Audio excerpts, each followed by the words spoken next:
corps devient l'habitation de Dieu lui-même. Imagine-toi que quelqu'un vienne chez toi, dans ta maison, et dérange tout. Il vient faire pipi, il vient faire les selles, il vient faire tout dans ta maison. Tu seras là à regarder la personne. Ça va te faire plaisir, tu vas acclamer. C'est comme ça avec Dieu, lorsqu'il voit que tu salis ton corps. Son cœur ne peut pas être en joie. Au contraire, il pleure.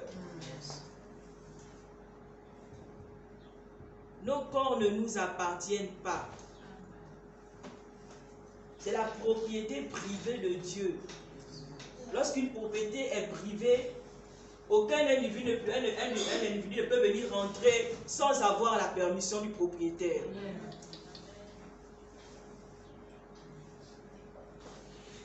Alors lorsque tu vas te donner à un homme, tu vas te donner à une femme, ou bien tu viens à l'église, désolé de le dire, il y en a qui viennent à l'église, qui sont baptisés, qui font chanter, mais qui ont des copains dehors. Et c'est triste. Ça existe à l'église. Tu es enseigné. La Bible dit que notre corps appartient à Jésus. Donne ton corps à Jésus. Laisse Jésus faire de ce corps ce qu'il veut. Arrête de faire de ce corps ce que toi tu veux. Ce corps appartient à Jésus.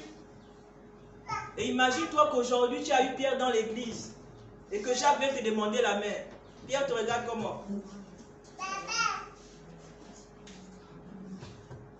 Ou bien Pierre va dire quoi à Jacques? Que la pomme que tu as pris là, dont tu te vantes que c'est mon épouse, moi je l'ai croquée. Moi je l'ai mangée.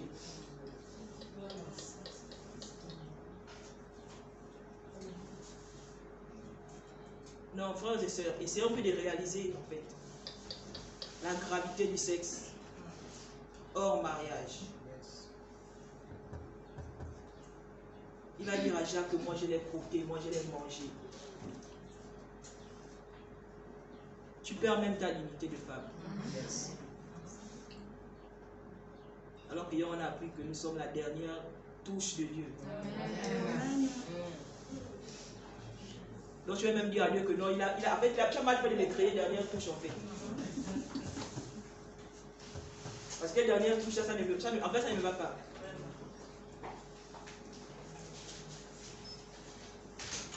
Pierre vient croquer à l'église. Mathieu va croquer au quartier. Jacques va croquer dans ton lieu de travail. Tu te dévalorises. C'est pas mauvais d'attendre 10 ans, d'attendre 15 ans, d'attendre 20 ans. Celui que Dieu a prévu pour toi. Tu ne mourras pas. Amen. Au contraire, tu vivras. Amen. Amen.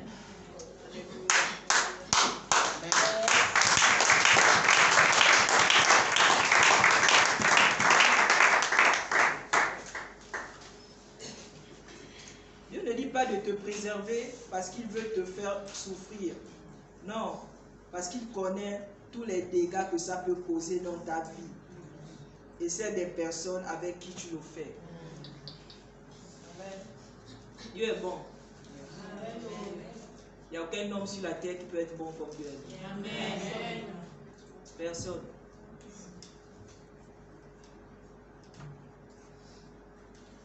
Je pense que si les femmes apprenaient à garder leurs jambes fermées, et même à les verrouiller à cadenas, les hommes seraient obligés de s'éloigner. Yes. Amen. Parce qu'ils s'approchent pourquoi? Parce qu'ils savent que tel est comme ça. Ils se parlent entre eux. Il va dire là-bas que non, tu vois la fille elle est facile. Va essayer. Quand l'autre aussi vient. Ça parle, ça se parle en fait. Mais si tu verrouilles là-bas à Cadena pour attendre que Sauveur vienne ouvrir avec son cadenas parce que ça l'appartient, tu seras plus heureuse.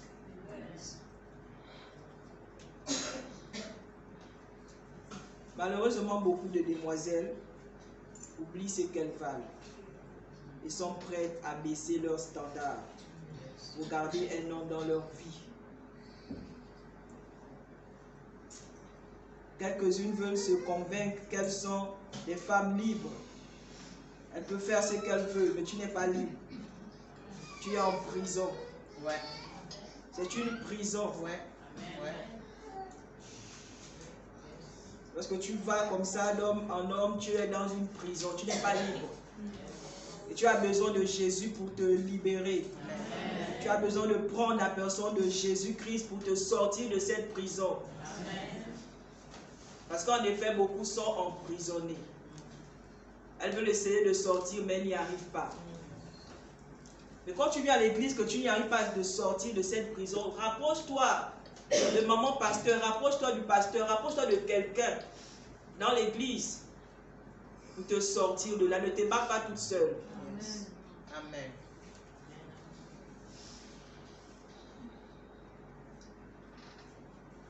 J'ai montré l'exemple de la pomme. Lorsque toute la pomme est mangée, il ne reste que la partie du milieu là qui n'est pas mangeable. Tu croques ici, tu croques là, tu croques ici, tu croques là. C'est la partie qui n'est pas mangeable. Et tu vas lui donner quoi à ton mari? Et qui n'est pas bon.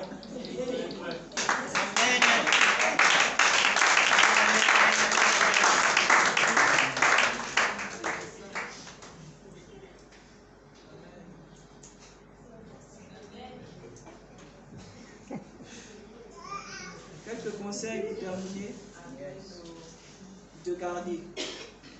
C'est bien de parler, mais aussi des conseils. La prière. Yes. Tu ne peux pas sortir de là sans la prière. Selon le psaume 18, verset 7.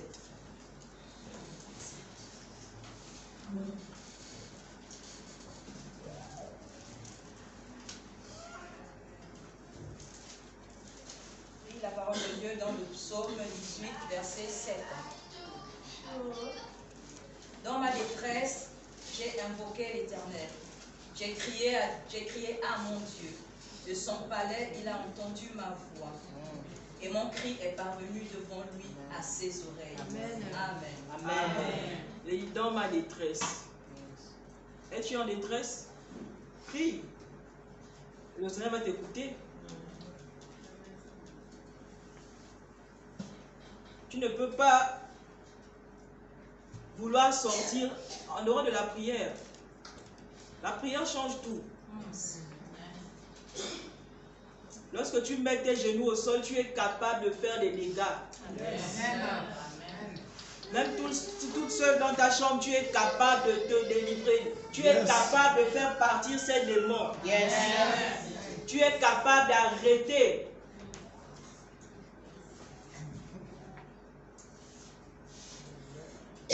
C'est dommage que beaucoup négligent la prière. Le psaume 145, verset 18.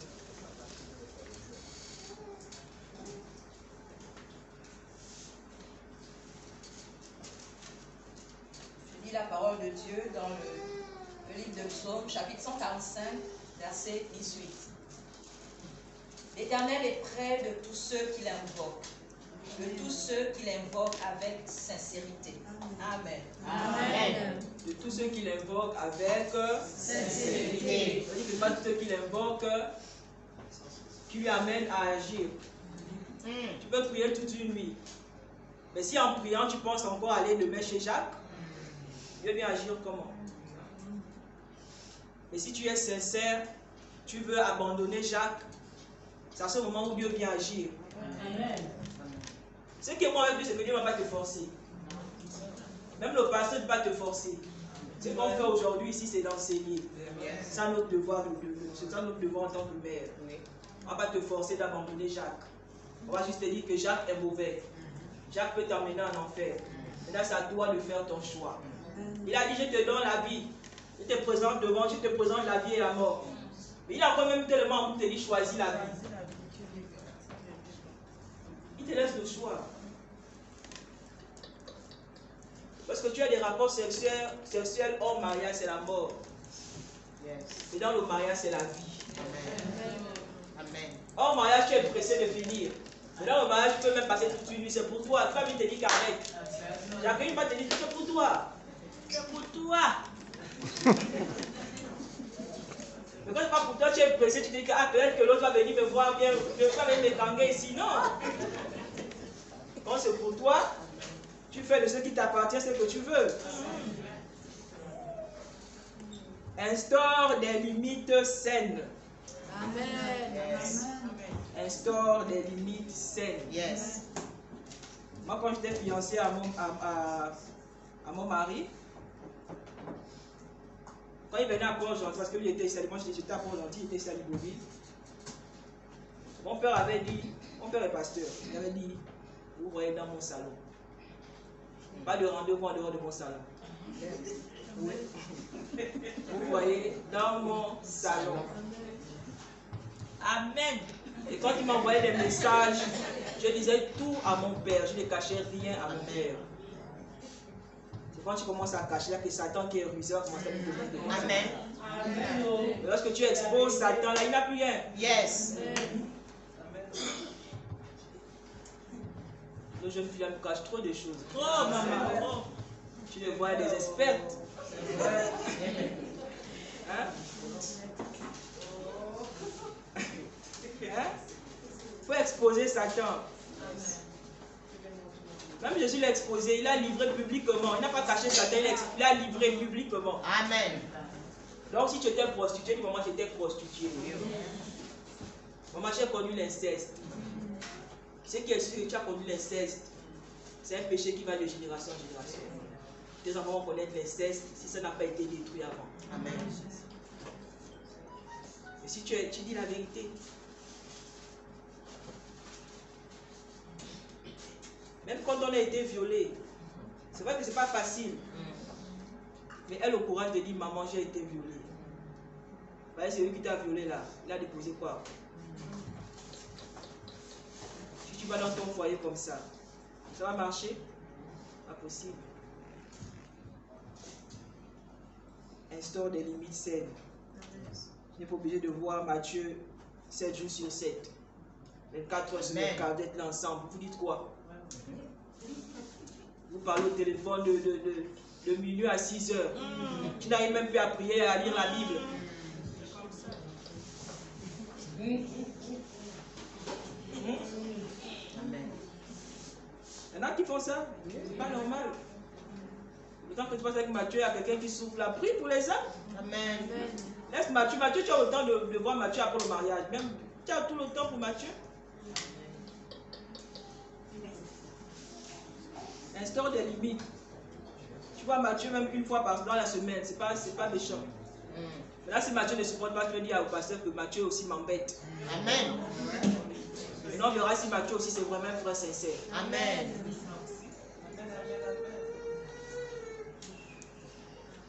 Plonge-toi dans la parole de Dieu. Amen. Plonge-toi dans la parole de Dieu.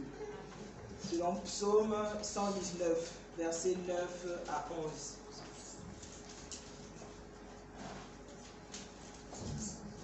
Psaume 119. Je lis la parole de Dieu dans le livre de Psaume 119, versets 9 à 11. Comment le jeune homme rendra-t-il pur son sentier en se dirigeant d'après ta parole? Je te cherche de tout mon cœur. Ne me laisse pas égarer loin de tes commandements. Je serre ta parole dans mon cœur afin de ne pas pécher contre toi. Amen. Béni sois-tu, ô Éternel. Amen. Amen. Je serre ta parole dans mon cœur. Tu veux rendre pur ton sentier? Plonge-toi dans la parole du Seigneur. Amen. Médite la parole du Seigneur. Amen. Dans la parole du Seigneur, tu auras tout. Amen. Yes.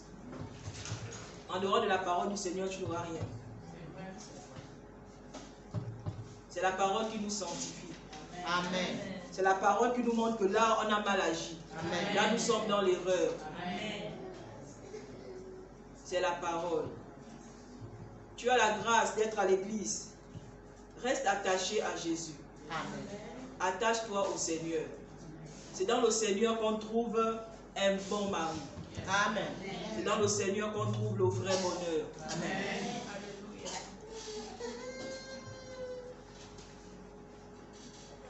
Hors du royaume.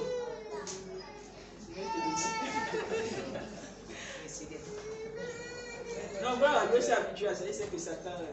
Ça va aller. Amen. Ça va aller, on est habitué au mieux, ça va aller.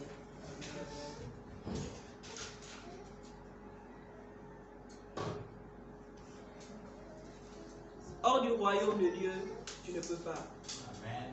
Il a dit, quand Jésus, Dieu m'a tout donné.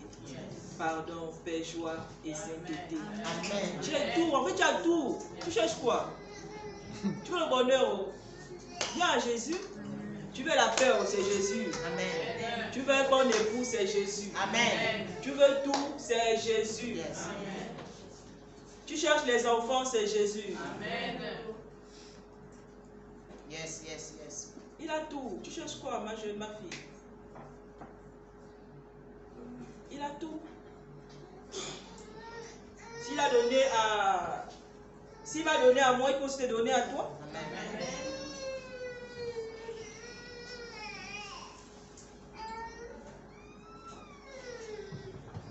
Attachons-nous au Seigneur et attendons notre mari. Gardons-nous purs pour le Seigneur.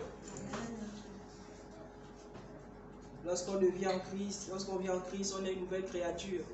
Ce que tu as fait hier devient ton passé. Amen. Écris l'histoire de ta vie, une nouvelle histoire avec Jésus. Amen. Ne reste pas dans ton passé. Écris l'histoire de ta vie. Yes. Il a dit les actes des apôtres. Est-ce qu'avant il y avait les actes des apôtres? Non. Non.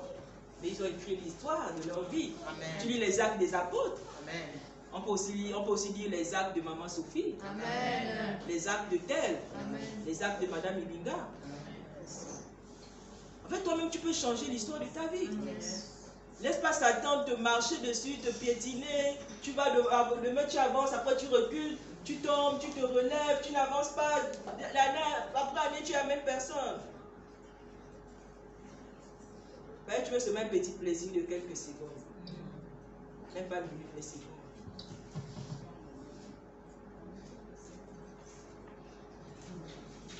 C'est quelques secondes. La petite seconde que tu accordes là, tu peux mourir demain. La grâce est le passage. La grâce n'est pas éternelle.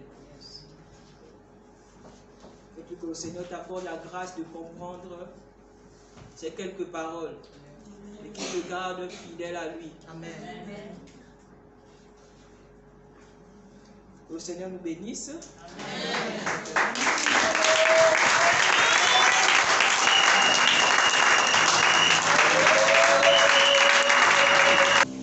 La grâce est passagère. Yes. Amen. Amen. Comme disait la servante, on apprend à tout âge. Yes. Vraiment, ce message m'a fait du bien. Amen. Amen. Yes. Sans plus tarder, nous allons passer à la deuxième atelier. Nous allons faire appel à l'ancienne Sarah Nam.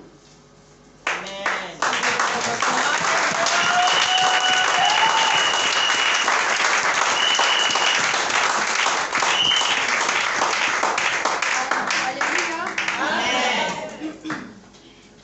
On va aller par nature. Amen. Amen. On reste naturel. Amen. Notre Dieu est vivant. L'homme a tellement ajouté, et en même temps ça nous ralentit dans beaucoup de choses et ça nous cause des problèmes. Alléluia. Que le nom de notre Dieu soit béni et glorifié. Je tiens à remercier notre pasteur Muriel pour ce programme, qui est un programme très édifiant et très encourageant.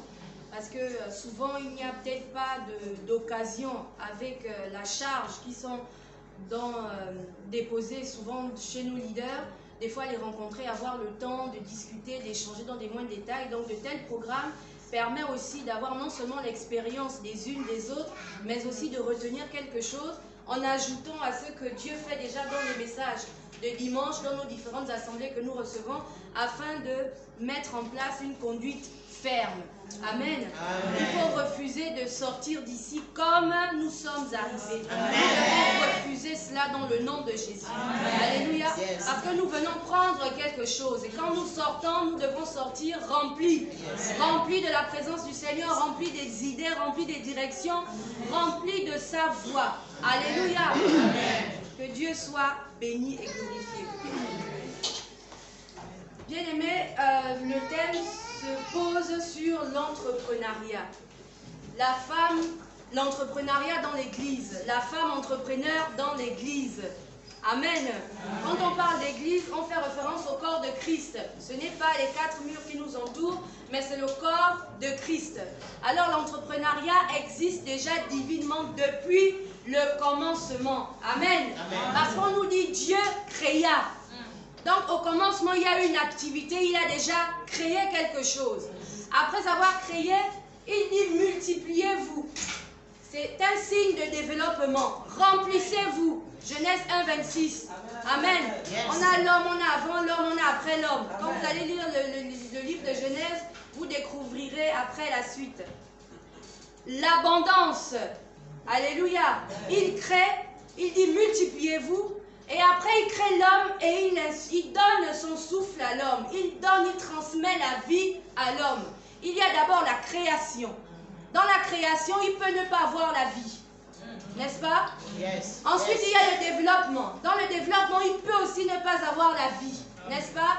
La vie, c'est la finition de ta chose à toi.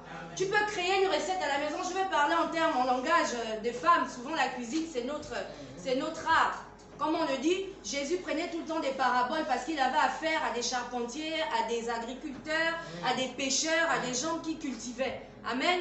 Donc quand tu fais la cuisine aujourd'hui, tu décides de créer une recette. Après, tu vas la développer pour assembler les condiments et tu vas faire ton mélange pour en donner quelque chose, le goût définitif qui est la vie. À ton appréciation, bon ou pas, mais c'est la finition que tu donnes après. Alléluia. Donc, c'est important de comprendre l'entrepreneuriat. Dans l'entrepreneuriat, nous avons d'abord la création, nous avons le développement et nous donnons la vie au projet qui sort de nous. Nous donnons la vie à ce que nous créons. Nous développons aussi en l'emmenant vers une direction. Alléluia, selon notre orientation. Entrepreneuriat. Dieu m'a enseigné l'entrepreneuriat. Je me posais tant de questions. Je disais, mais pourquoi on n'a pas compris ce terme? Il m'a dit, c'est un terme qui existe depuis. Entrepreneuriat, si on le divise en deux, on a entre, de entrer, on rentre quelque part, n'est-ce pas? On peut s'arrêter même sur entreprendre. Et de l'autre côté, on apprendre. Ça veut dire, je rentre quelque part et je prends quelque chose. On comprend? C'est ce qui se passe souvent même dans la présence du Seigneur. On rentre dans la présence du Seigneur. C'est un système qui est déjà élaboré même dans la présence de Dieu depuis la création des temps. Alléluia. On rentre dans la présence de Dieu. Je ne peux pas ressortir comme je suis arrivé dans la présence de Dieu. N'est-ce pas? Je vais me décharger. Venez à moi, vous tous qui êtes fatigués et chargés, et je vous donnerai du repos. Je vous donnerai quelque chose, le repos. Alléluia. Donc quand on s'attend à aller dans sa présence, c'est quand on reçoit quelque chose. Je rentre quelque part, je vais prendre quelque chose. Je ne vais pas me distraire, je ne vais pas être oisive, je ne vais pas copier la personne qui va chercher son besoin. Je vais me préoccuper de mon besoin par rapport à ma situation actuelle. Amen. Un entrepreneur, quand on appelle quelqu'un entrepreneur, c'est une appellation. Toi, tu es un entrepreneur, tu es une entrepreneur. Alléluia. Donc, tu es une femme qui rentre et qui prend. Preneur. Quand on dit tu es un preneur, ça veut dire que tu ne fais que ça.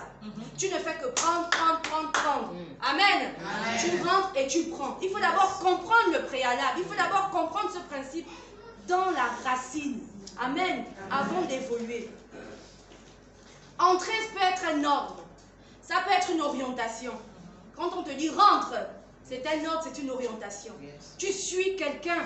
tu as écouté, tu suis une conduite, tu suis une direction qui t'est donnée. Alléluia. Je suis allée plus loin en faisant des recherches en grec. Amen. Je tire ça de mes parents. Amen.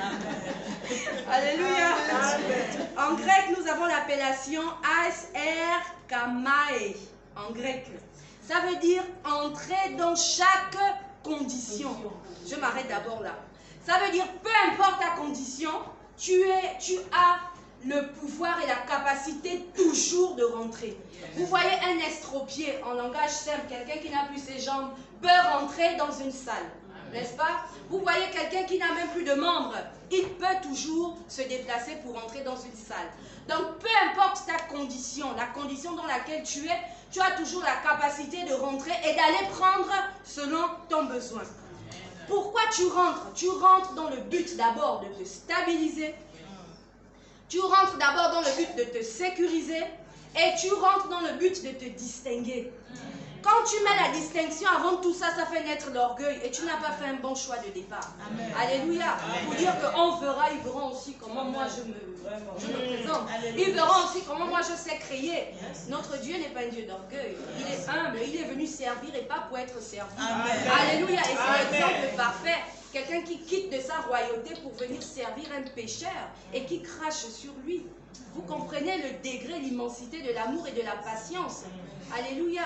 Qu'il a eu envers nous. Donc, commencez à exister. Entrepreneuriat. Commencez à exister. Quand tu commences à exister, c'est que tu commences déjà à exprimer ce qui sort de toi. Amen. Laisse-moi te dire qu'il y a quelque chose en toi qui sonne. Mais tu as du mal à le distinguer parce que tu as du mal d'abord à être stable dans le Seigneur. Rassurez-vous, c'est ça. Parce que quand on est stable dans Dieu, c'est pas venir seulement le dimanche à l'église. C'est pas simplement prier, faire sortir de beaux mots, de belles phrases. Alléluia. Notre vie est un reflet. Quand je me mets devant un miroir, je regarde mon visage. Quand je me mire à la parole de Dieu, mon esprit doit s'identifier à cette nature. Parce que je suis une nouvelle créature. Comme la servante disait, les choses anciennes sont passées, toutes choses sont devenues nouvelles. Donc je dois me découvrir, je dois connaître mon potentiel. Et rassurez-vous, la femme, elle a la capacité de faire plusieurs choses à la fois. Multifonction et multitâche. À la fois, elle peut faire à manger, elle peut veiller sur le bébé, elle peut tremper les habits, faire la lessive. En même temps, on se surprend toujours en train de dire la langue d'équité. Donc, toutes les idées sont en gestation. Elles sont en mouvement. Parce qu'elle a été faite pour ça. Alléluia. Elle n'a pas plus. Elle a été faite pour ça. Et c'est la seule en même temps qui reçoit aussi beaucoup de coups émotionnels. Alléluia. Mais elle est une victime quand elle ne sait pas se décharger devant le Seigneur. Amen. Mais elle est faite pour ça. C'est quand vous prenez un ring, le truc de boxe là. Vous cognez dessus, il ne va pas se déchirer, il ne va pas s'effriter, il ne tombera pas. Il est fait pour recevoir des coups. Je ne dis pas qu'on est fait pour souffrir. Il y a une nuance, il y a une différence. Dieu ne nous donne pas des épreuves au-dessus, au-delà de nos capacités. Ce n'est pas un Dieu méchant pour le faire. Un enfant, s'il ne peut pas porter plus de 2 kilos, vous ne lui donnerez pas 10 kilos. Au risque de sa santé, il attrapera la hernie. Et souvent, nous, c'est ça. Seigneur, c'est trop, j'en peux plus. Mais tu es en train de te disqualifier dans ta mission.